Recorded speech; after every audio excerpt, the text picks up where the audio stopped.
In the Mere Mortals trading card game, you choose what shade or shades you will use to build your deck.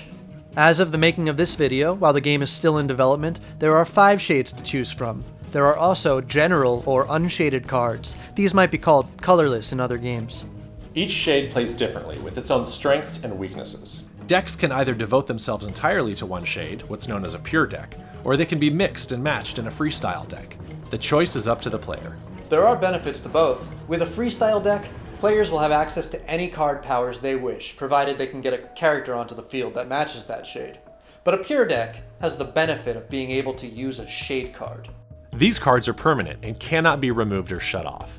With these, a player is granted a bonus or ability thanks to their devotion to a single shade, such as Rapture. If you choose to build your deck around this shade, you will be joining the ranks of the mighty Celestials of Highwind, whose energy is manifested by acts of purity and creation, ultimately building a strong defense. Through the use of field cards, attached cards, life regeneration, and powerful isolated attacks, those of Rapture will try and act as an impenetrable wall to defeat their opponents.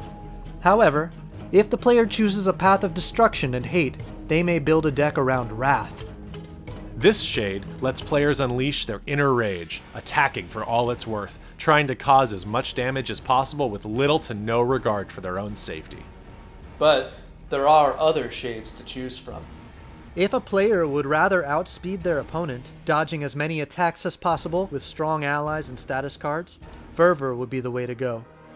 Manifested by acts of passion, whether those of love or obsession, those who walk the path of fervor live life for all it's worth, never knowing the meaning of the words gluttony or greed. Standing as an exact opposite to Fervor is Dread, the shade of fear and unease.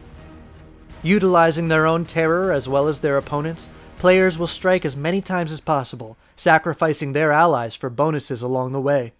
The attacks in general may not be as powerful, but much like a swarm of insects, decks built around Dread will devour their opponents and leave nothing but a carcass behind. Finally, there's Malos, the most balanced of all the shades. Living in the isolated center of the spectrum, those of Malos have access to the full breadth of powers granted by the Eve. Decks built around Malos will be given more abilities than other cards, via either-or cards, allowing the player to either attack or do something else, like defend, or maybe search their life deck for something fucking tasty.